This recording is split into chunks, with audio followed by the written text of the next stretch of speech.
Hello and happy Monday. Welcome to the Extraordinary Talk Show with your host, Della Hill. Welcome to another great Monday of the Extraordinary Talk Show. Today I'm going to teach you about a thing that you might have wondered what the heck this is. And I did for a long time. And now that I have a greater understanding, it helps me understand my body better. So I want to give you a better understanding of your own body and the messages that it is giving you.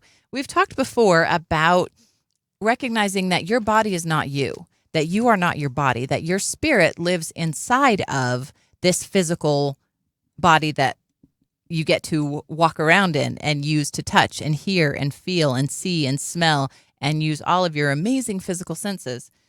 In fact, this physical body, you got to remember that anything solid in our world isn't actually as solid as we think it is, because everything that is solid is actually like 99.999999% space, right? So everything, the table, the desk, your body, whatever it is actually only 0.000001% solid. And that seems really weird when you're holding a book and you're like, but that feels solid, right? The thing is, it's the energy is vibrating so fast that the solid particles feel solid. It would be kind of like touching anything solid, even if you just touch your own face, is like driving into a tornado, because that tornado is spinning so fast that, yeah, it's just air. That's all it is just air. But do you think you could drive through it? I don't think so. I think that it would pick you up and possibly destroy the whole car before you could even get to it. And our cells, our atoms are rotating like that, but at a massively fast level, at a macro, teeny tiny level, micro level, not macro. So every single cell and atom of your body is like basically a little tornado of energy just spinning. And how cool is that?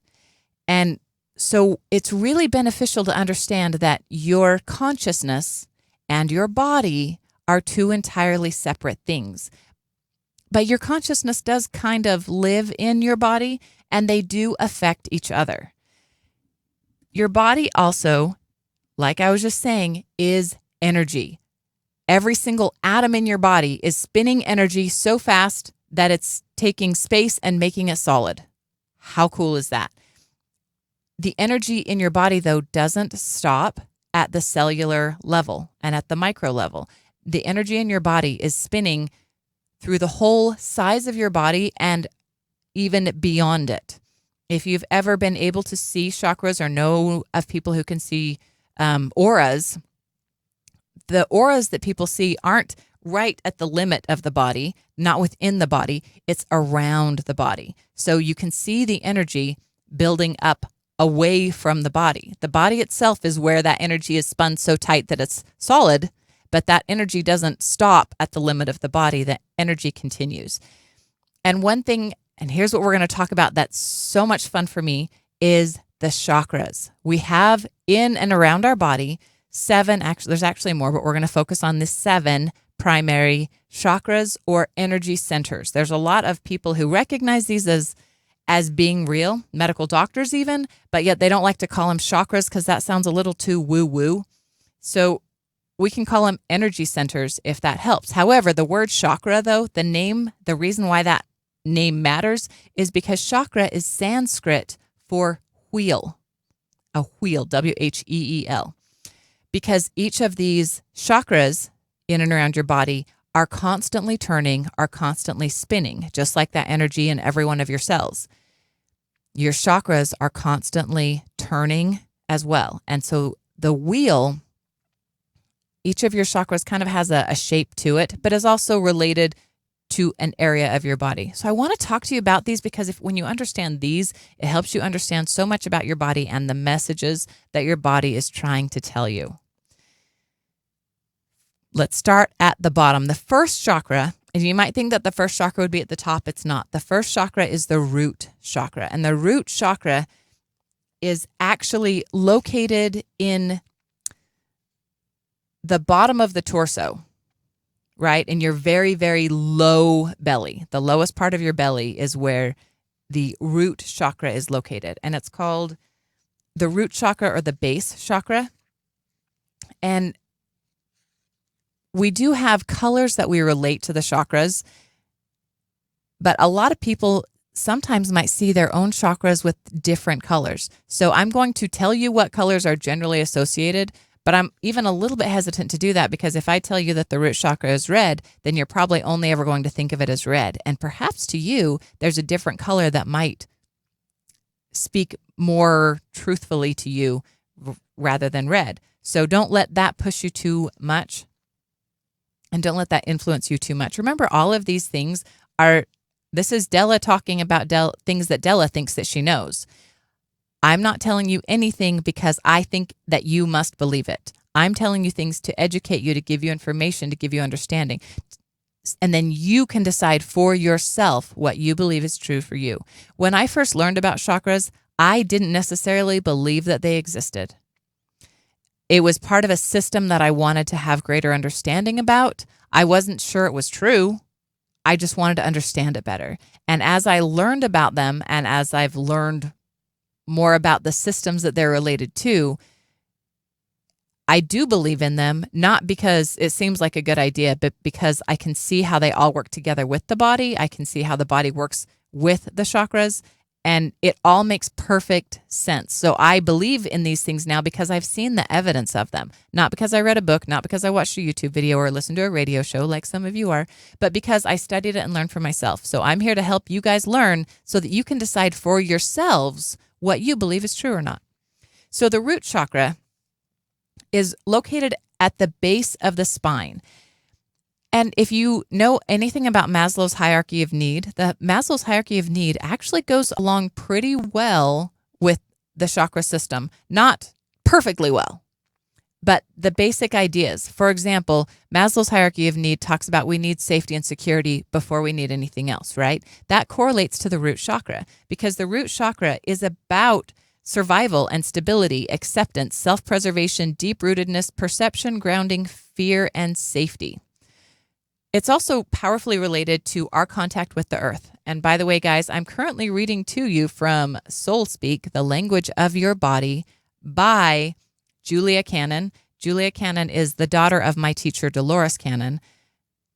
And I have had the privilege of meeting Julia Cannon in person, and she's delightful. And she is so connected to her intuition that she gets so many of these concepts. She also she's retired as a nurse now, but she was a registered nurse, and I just have a special place in my heart for nurses.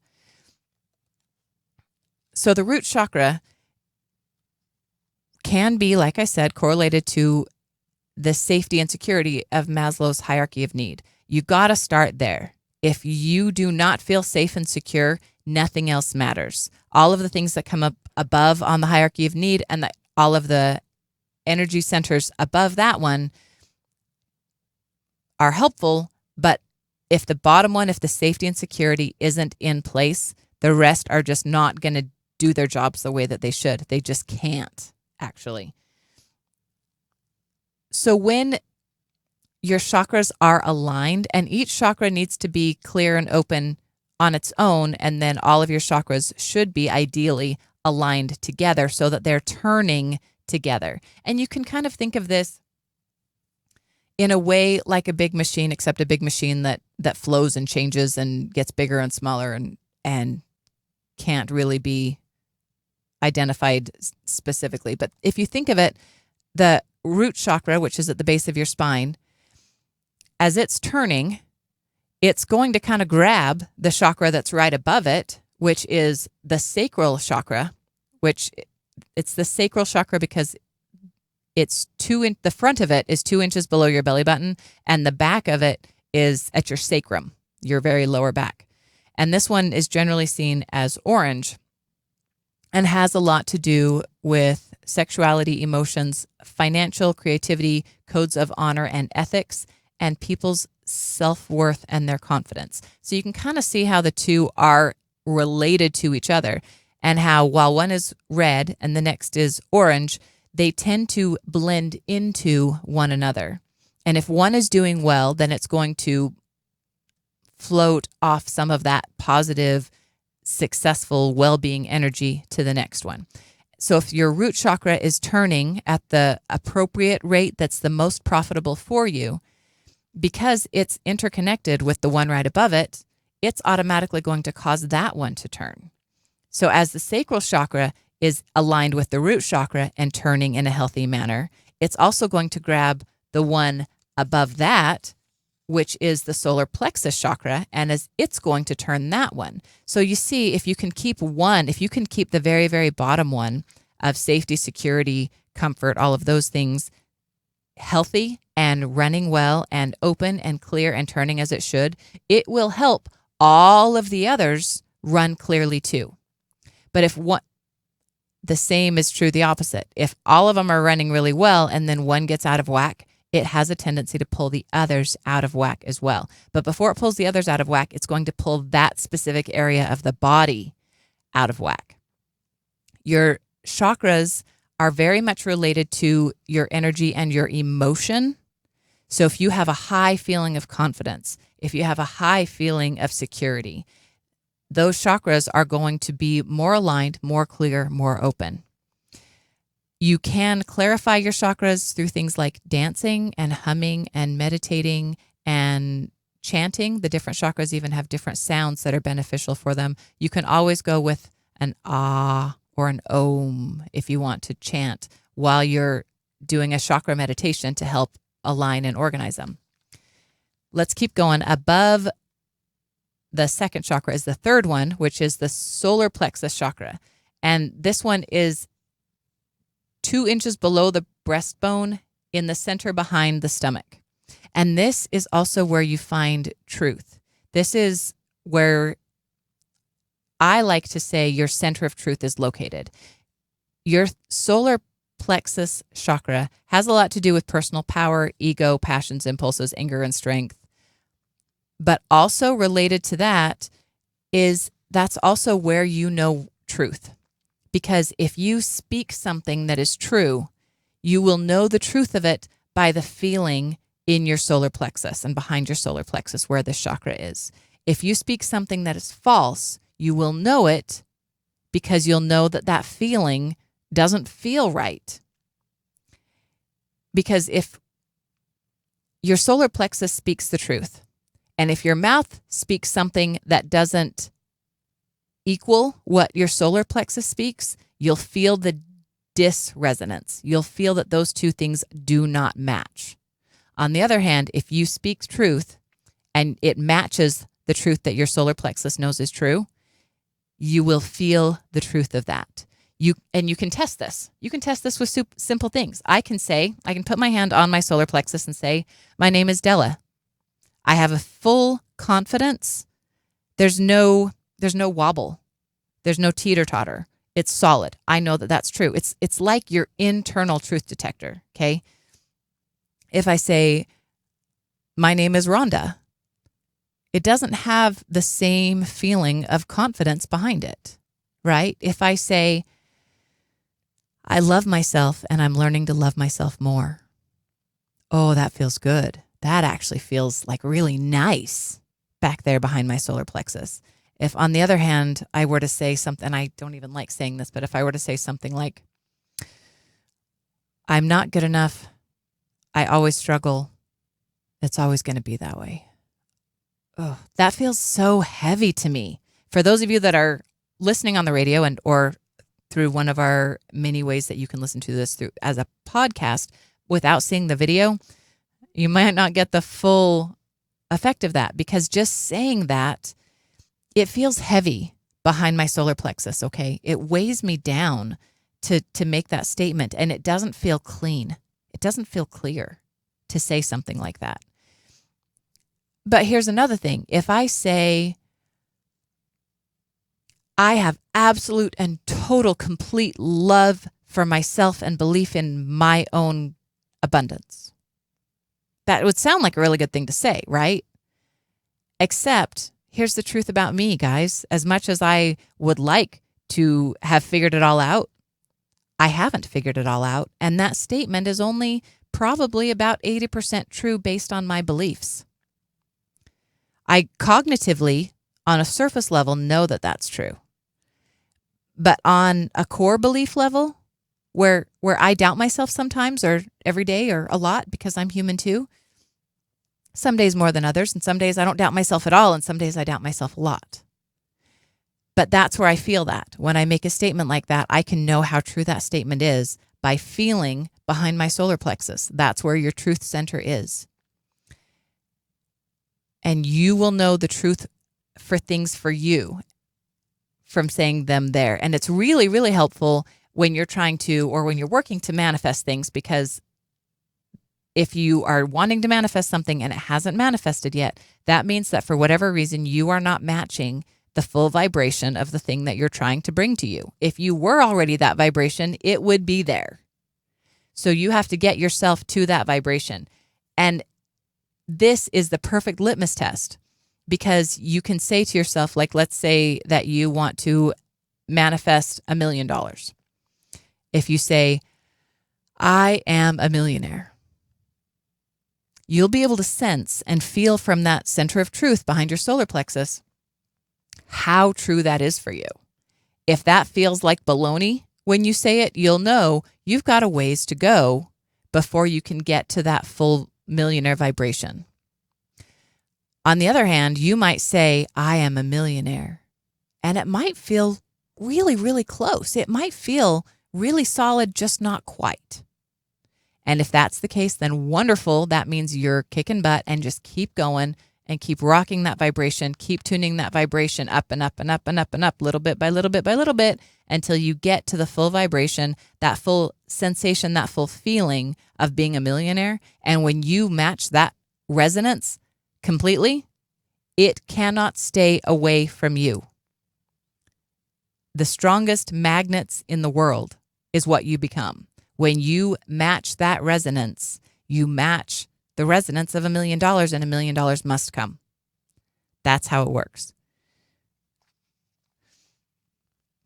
But I digress. Going back to our chakras, our energy centers, we've talked about the 3 lower ones: the root chakra, which is red, the sacral chakra, which is orange, and the solar plexus chakra, which is yellow. Again, those are only suggestions for what colors you might think of when you are thinking of these.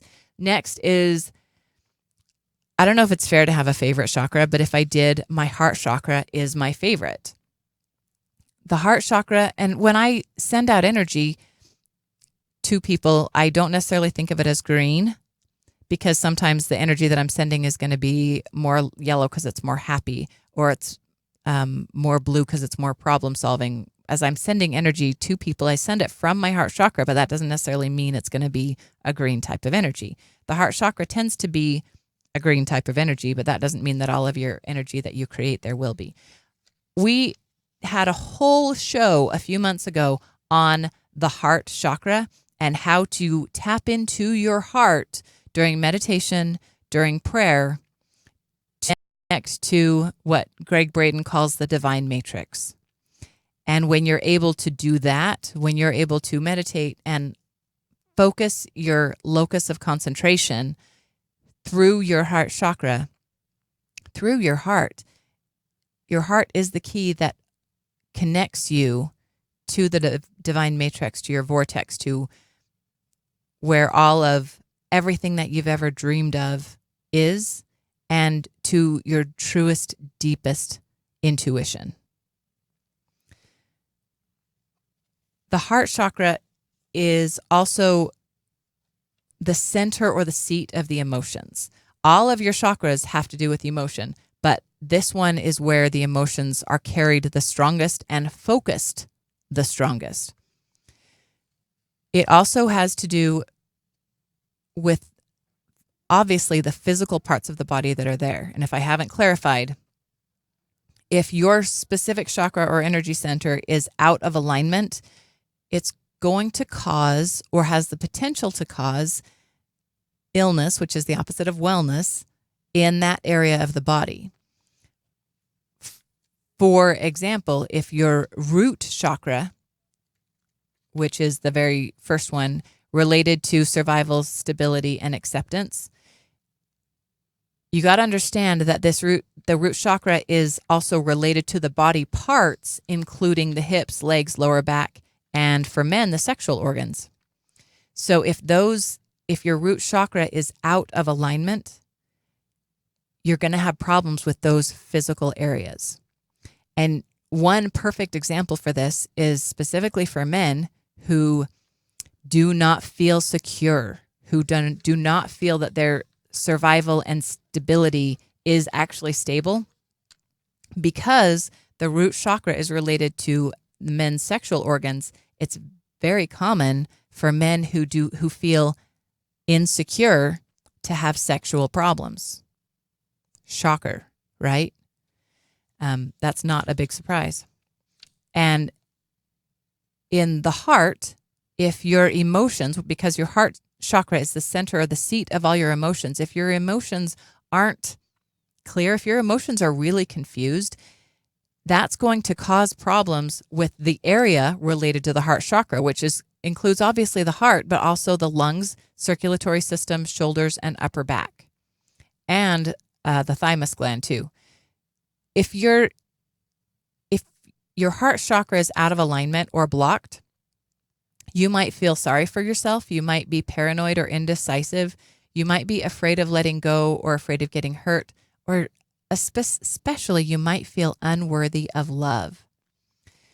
And there's going to be problems related to the heart, lungs, thymus, breasts, arms, asthma, allergies, circulation problems, definitely circulation because that's related to heart, even your immune system and muscle tension. And the muscle tension has to do with where it is, what chakra it's related to. So if your lower back is sore, you might have more concerns related to feeling stable. But if it's your mid back or upper back, it's going to have a different meaning depending on what chakra those are related to. Moving up from the heart chakra is the throat chakra. And this is actually located at the bottom of your neck, at the bottom of your throat, in the V of your collarbone. And this one has a lot to do with your thyroid gland. Your throat chakra, if you think about your throat, right here is where your voice box is. There's not a whole lot of other things between, say, your chin and your shoulders, but your voice box is here, and your thyroid is here. Your throat chakra comes down to speaking your truth. And a lot of people say, what the heck does that mean? It means be honest with yourself and with those around you. And that's sometimes because we are not taught to speak our truth. We are taught to speak the truth that'll make somebody else happy all of our lives. And so we are uncomfortable speaking the truth. When someone says, hey, what do you want to eat? You say, I don't know. What do you want to eat? You might know exactly what you want, but you don't want to step on their toes. You don't want to hurt their feelings. If they already have something picked out that they want, you want to let them have it. Right? So you stuff the things that are important to you so that you can constantly, continually put somebody else first. And that's not necessarily, putting someone else first is not necessarily a bad thing, as long as sometimes that somebody is you. But sometimes you got to put yourself first. And that's what speaking your truth is about. Because this is connected to the thyroid. If the throat chakra is out of alignment and stays out of alignment for a long period of time, which means that you're not speaking your truth, that can affect the thyroid, causing thyroid problems. And do you know what happens when you have a thyroid problem? It messes up your metabolism, and you might lose weight, but more likely than that is you're going to gain weight. Most people who are very overweight have a thyroid related issue. And the problem with their thyroid is that they're not speaking their truth. If they could speak their truth, if they could be more honest with themselves and with others, it would actually heal the thyroid and could actually resolve the weight issue. So do you see, this is a message. If you have an illness related to your throat area, your thyroid or something else, then that's telling you you have a problem with that chakra. And it goes both ways. So if you have a problem with the chakra, it can cause a problem with the physical body. If you have a problem with the physical body, it's a hint to you, it's a signal to you, it's a message to you. This is something, it's not just a physical problem. Your physical problem is actually a result of an emotional problem that you have not resolved. if you were to resolve that emotional problem, it would align your chakra. Your chakra would now send out healing, well-being energy to that area of the body, and you would no longer have that physical problem. Again, this is where Della says, I'm not asking you to believe me. I'm asking you to consider. I'm asking you to educate so that you can know what you believe. Moving up from the throat, we got the third eye chakra, which is in the center of the forehead, just above the eyebrows. And this chakra is connected to your intuition, your higher knowing. The more connected you are to your intuition, the more this chakra is going to be open and clear and bright for you. Above that is the crown chakra, which is at the top of your head. The third eye chakra tends to be dark blue. The throat chakra tends to be light blue. And the crown chakra tends to be purple because we're talking about royalty. We're talking about this is where you wear your crown, right? And so your third eye chakra right here has a lot to do with your face, your eyes, your ears. And if you're having a problem with your eyes and ears, it's very, very likely related to something with your third chakra. The crown chakra is more related to enlightenment. So you notice I didn't start with the crown chakra. I started with the base chakra because you cannot be enlightened if you do not have safety and security. You got to start at the bottom and work your way up. But once you got the top fixed, you can keep the others in alignment too. So guys, that's my quick lesson on chakras and how they affect the body and how we can learn from them and how we can learn from our body to find out what it is that our chakra needs. Again, you can find me, Della Hill, right here on Radio St. George, 100.3 Monday afternoons at 4:30, or on the YouTube channel, The Extraordinary Talk Show, or on many of our Podbean podcasts. Thank you so much. I love you guys. I will see you next week.